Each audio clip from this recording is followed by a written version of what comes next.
Good afternoon and welcome to this edition of Voices from Our Schools. I'm your host, Kimberly Stender, and with me today I have two very accomplished students from Amherst Regional High School. Joining me today are Karina Linares and Irma Marroquin. And both these young women are members of Latinos Unidos. So we're going to learn a lot more about this great extracurricular activity at the high school and see what they're doing in our community. Welcome, ladies. How are you today? Good. Pretty good. Good. So we have Karina. And Karina, you're a senior at the high school. I am. Yes. And how's it going over there? Pretty good. Yeah, you're not in senior slump or anything? Trying not to. Good. That's a great attitude to have. And Irma, you're also a senior at the high school? That's right. Okay. And how is it going for you? Right now it's going pretty good. Yeah. Yeah. Is it hard to believe that senior year is almost over? Yes. It goes by very, very quickly. Yeah. Wow. Well, I'm really excited to have both of you here because we're going to be talking about a really phenomenal group, Latinos Unidos. And you two have been members for quite some time, so you know a lot about what the organization does, not only in the school, but also in the community. So, Karina, did you want to start off and tell me a little bit about the history of Latinos Unidos, how it came to be, and what the mission is of this group? Okay. So Latinos Unidos was an after-school program from many years ago, but it stopped for different reasons, and it just came up again last year. So this is the second year, and so like basically the purpose of it was that we saw that a lot of Latinos were not being represented in the school as well, and there was also like they were not united as they should be inside the school. So we just decided, well, Miss Abbott and Mr. ARHS decided to bring this again, the Latinos Unidos, and bring new members, and together we just found a way to unite the Latinos together. That's wonderful. That's wonderful. A lot of positive energy, a lot of great members, I'm sure. And I'm guessing that a lot of your classmates and schoolmates were really happy to find a place where all of you can get together. And do you meet once a week? We do. We meet on Tuesdays after school. Tuesdays after school. But it's what a nice, way to have a smaller community within a big community. And what's the mission of your group? To just like represent us and to try to make people in the school like take away the stereotypes that we have within the school, like to inform the people that we are there and our culture that is not something out of this world. Right. It's a beautiful culture. And there's lots of different components of the Latino culture. So I'm learning more about it as well. And I just think it's beautiful. And I'm really looking forward to learning more from all of you. So again, thanks for joining me. So I know you do a lot of work after school, and you're really busy. You have a lot of projects that you've been involved in and that are currently going on. And one of which is this gorgeous mural that you are creating as a group. And the mural is based on a Mexican artist, and you're doing this primarily through the PRISM program, which is our after-school program at the high school. Can you tell me a little bit more about this mural and how you came to conceptualize it, and what it looks like, what colors you're using? Okay. So we came up with the mural idea because we just didn't want to be another club. We wanted to show that we were there and that we wanted to stay for a longer term.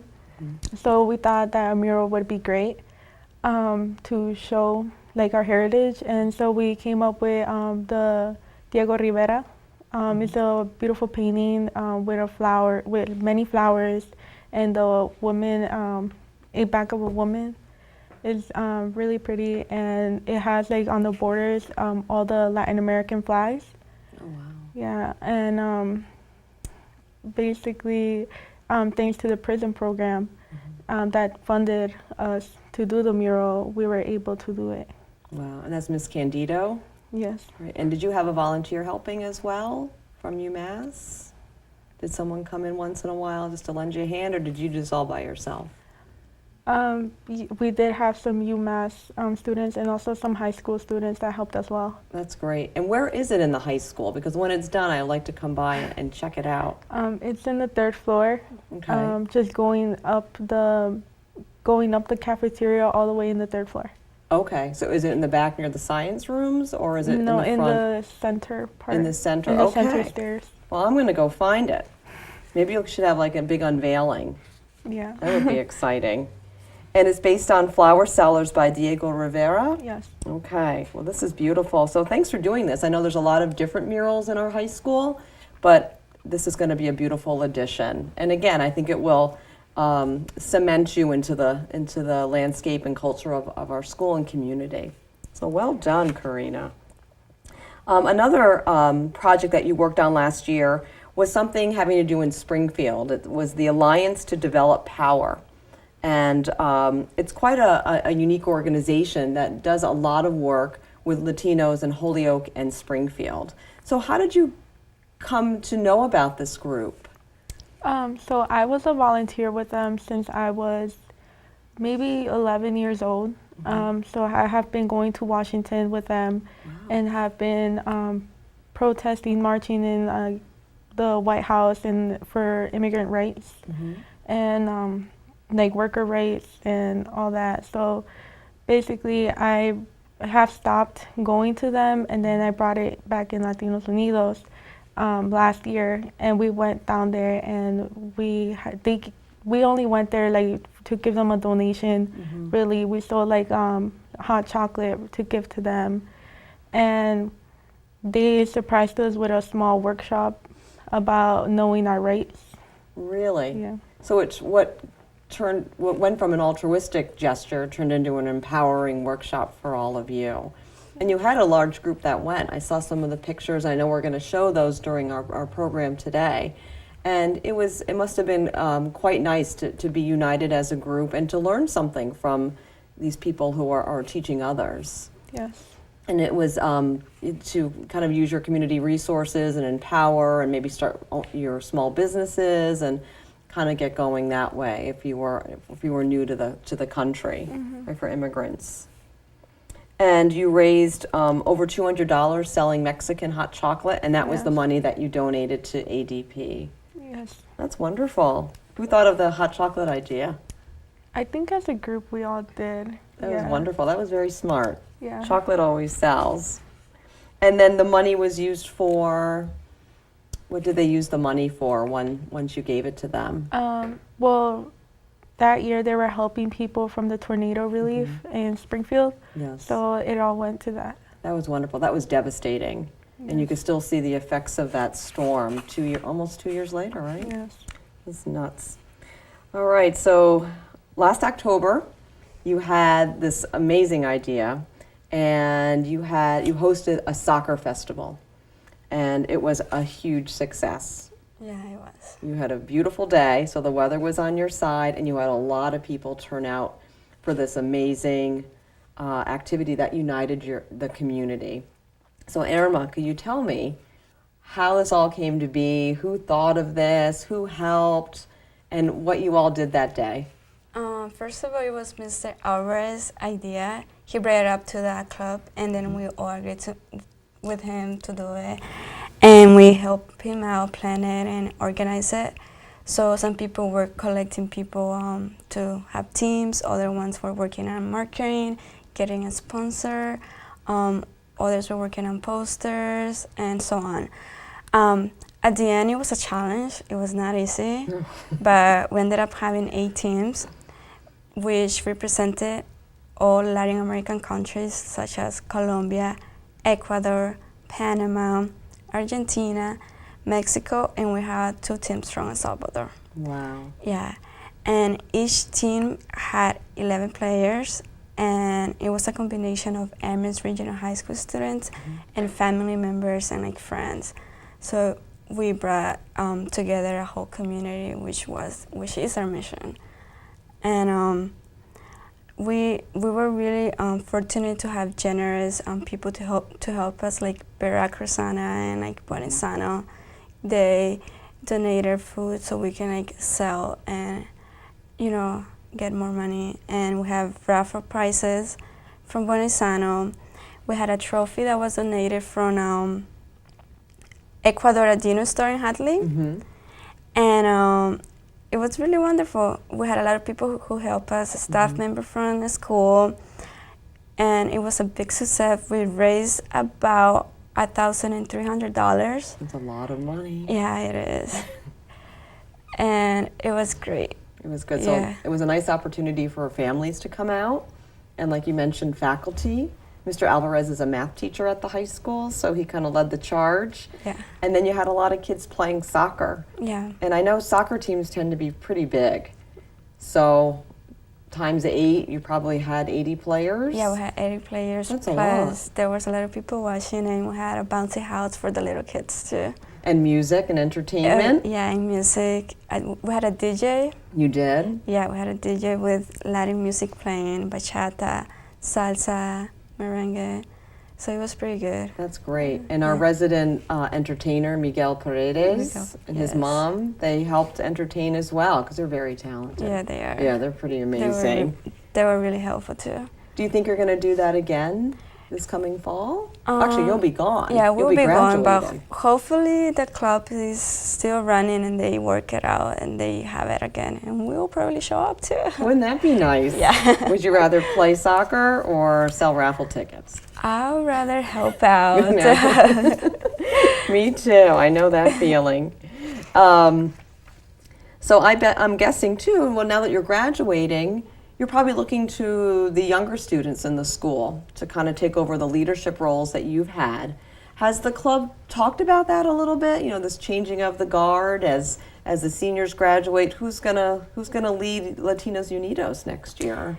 Being a leader is a challenge. Mm-hmm. So it's like, I feel like up to like whoever wants to stand up and like be like, I'm gonna be a leader, I'm gonna be work for this club to like come strong together and like try to like keep it together still the next few years. Yeah, it's hard. Do you have someone in mind? Are you kind of looking around thinking, oh, she could do it, or he'd be a good guy to continue? For now, no. Not yet. But I'm pretty sure there's people that would like to take leadership. I bet. And before we kind of veer away from this subject, we should talk about the faculty advisors who help you each week. So I know we mentioned Mr. Alvarez and Miss Abbott. Is that right? Right, who is amazing. She is. And Miss Brena, who helped last year, and Mr. Ramos from the library. Is there anyone else in the faculty or staff that you want to thank right now and let people know that they're really involved and committed to the group? Or is I think that's about it. that's pretty much it. Yeah. And I know Latinos Unidos also works with some of the other student groups at our school. I know before we went on camera, you mentioned POCU, which is People of Color United. And do you do a lot of projects with them? Or is it just something that you connect with once in a while? I would say it's just another club who we connect once in a while. Mm-hmm. Like when we had video from Latinos Beyond Real, Mm-hmm. they support us by showing up and watching the video with us, the entire club. That's nice. And their advisors too. That's nice. That's nice. Well, they're another great group, and I think they're going to be on our show in about a month. So 2 of them will be sitting in those seats, and I'll be equally as impressed, that's for sure. So you raised $1,300 from Soccer Fest, which is a feat in itself. That is amazing. And you're going to do something really special with that money. And you're going to be traveling to New York City, the Big Apple, for a day of learning and sort of investigating different neighborhoods in New York City. So which one of you would like to speak about that? Okay. I want to say. Okay, Irma. So first of all, when the club came back, one of their first plans was to have a trip we didn't know where exactly. And the beginning of this year, we decided it was going to be New York. We didn't know exactly what we were going to do or what, but we knew that we had to raise money and that we had to do something about it. And that was a soccer festival. And we did it. We had the money. So now we're just like planning about it. And we're thinking to go to Museo del Barrio, which is like a really nice museum. It's arts and cultural museum in East Harlem. And one of the purposes is to like educate ourselves more in Latino culture and like just like have others also in the club to be more interested in the club and keep going the next few years. Another place is the neighborhood tour and learning the history of culture of East Harlem. That would be neat. And in general, New York City is a spice center for Latinos. It is. Yeah. And we're also going to the 9/11 Memorial. And we're gonna go maybe on a harbor ferry tour and have lunch in a Latino restaurant. Oh, you're in for such a great day. Yeah. Such a great day. And you're going to see pretty much all of Manhattan Island. We're going to start up in East Harlem Yes. and work your way down towards the Battery, which is where the 9/11 Memorial is, and of course New York Harbor. And you'll see maybe Ellis Island or the Statue of Liberty, the Brooklyn skyline. It's quite amazing, and I think that will be a trip most deserved because of all your hard work, but also something that speaks to your heart because it's so cultural and it's so centered with your traditions, and you know you can identify with a lot of things that you'll see. It's a lot different than Amherst or even Springfield and Holyoke or some other communities, but I have a feeling you're going to fit right in and you're going to get your New York strut, and it's going to be a lot of fun for you. It will. Yeah. It's like a mix of cultures. Exactly. Yeah. Exactly. And just eating in a restaurant is neat, you know, to go down there and be able to do something kind of fancy and fun. So I want to hear all about it when you get back. Promise? Promise. Okay. All right. And stay off of Fifth Avenue. There's lots of nice shops there. Okay. So we're going to move on and talk about something that is new this year to our schools.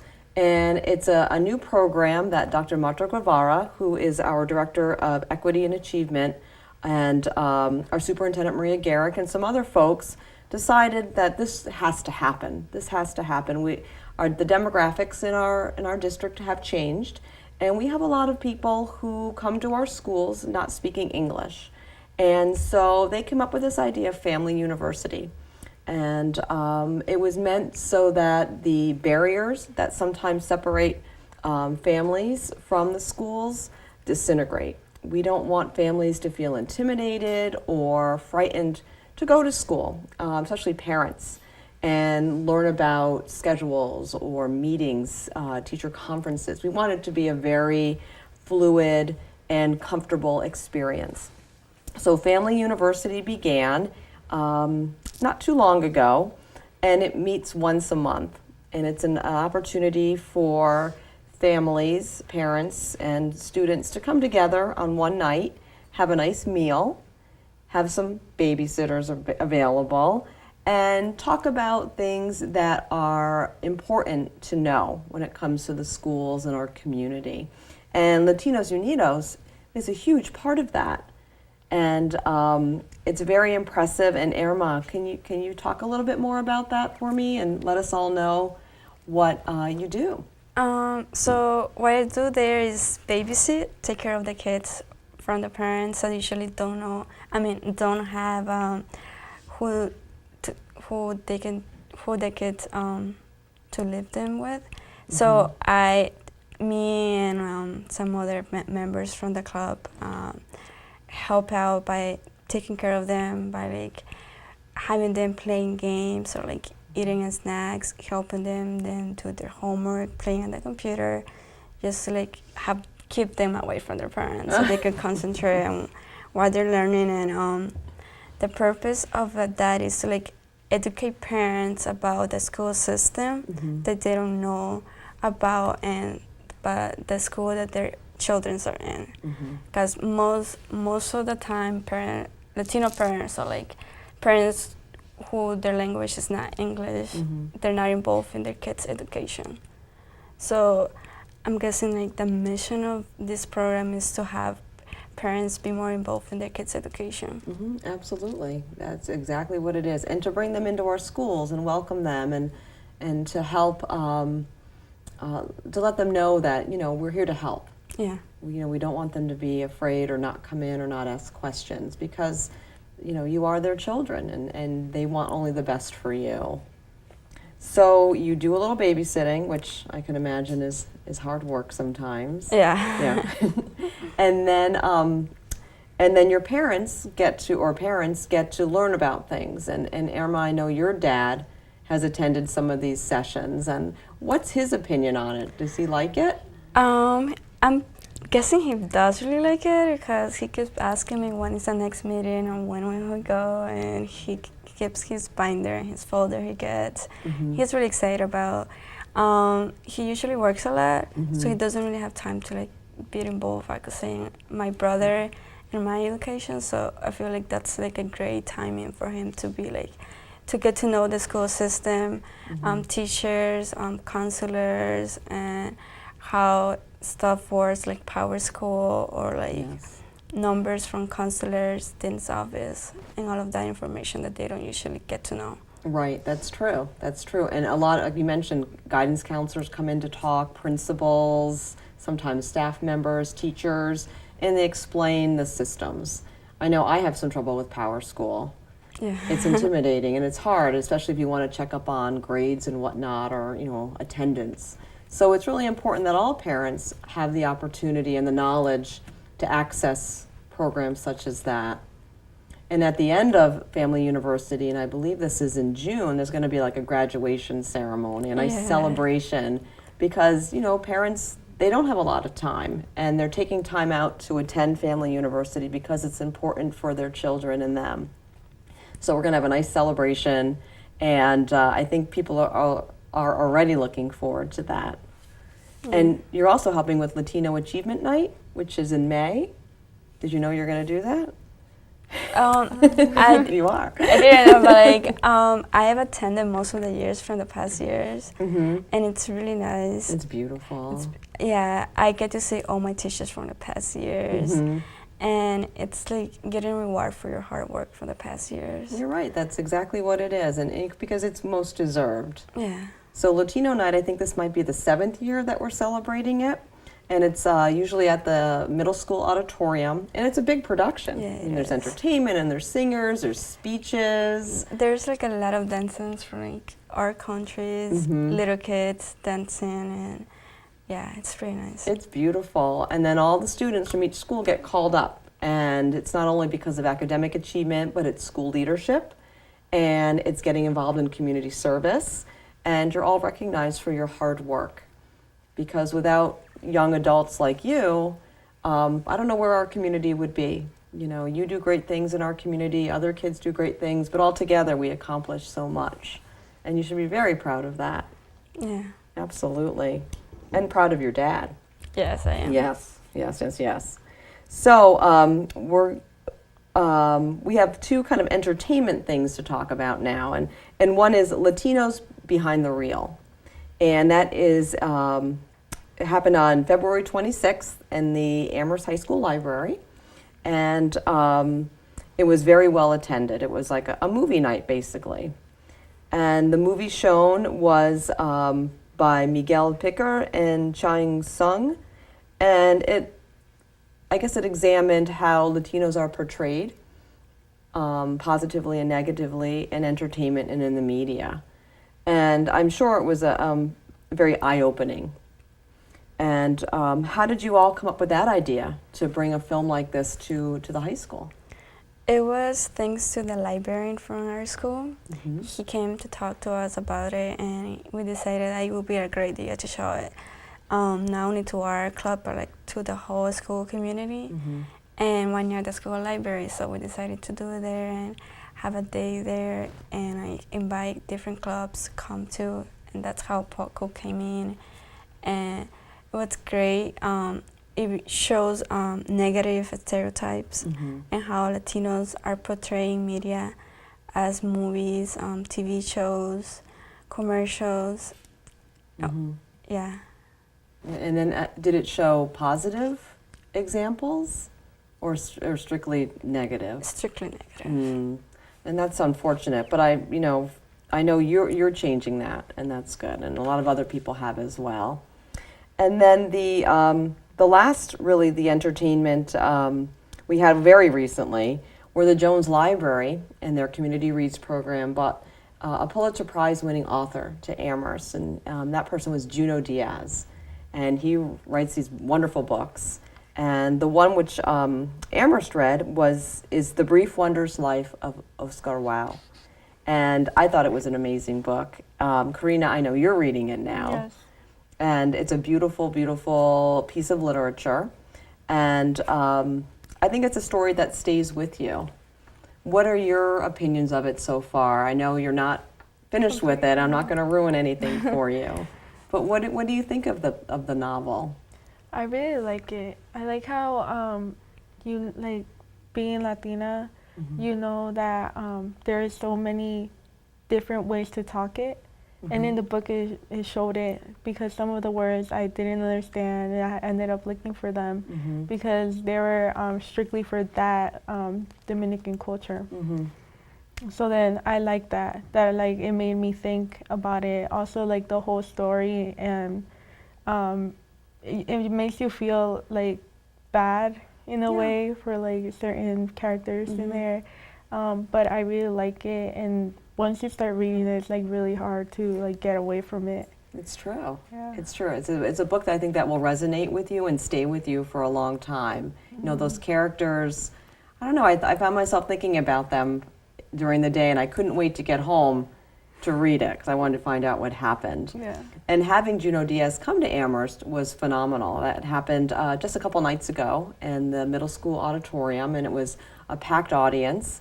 And it was just a wonderful opportunity for folks to hear him. He read from his book. He answered a lot of audience questions, and it just made everyone real. It made the characters kind of, real. They came from him and his mind and his idea, and it was just exciting to be able to meet him and see him.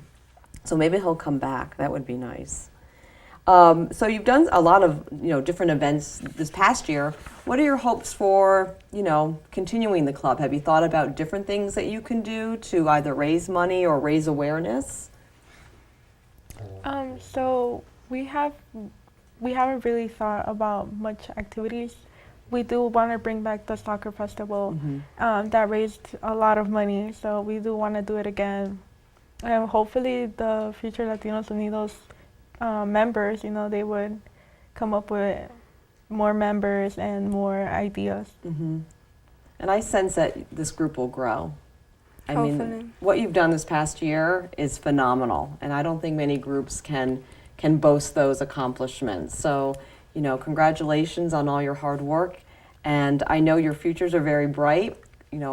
Graduation is on the horizon, and then you have the rest of your life to continue doing this great work and promoting Latinos in our community and culture, empowering Latinos, and just creating a nice microcosm here in Amherst. So, Irma and Karina, I want to thank you both for joining me today on Voices from Our Schools. I hope you come back to Soccer Fest and keep doing your great work. So thanks for coming on the show. Anytime. Oh, good. Okay. And I thank you, our audience, for joining us today on this segment of Voices from Our Schools. Again, I'm your host, Kimberly Stender, and I hope you have a wonderful day.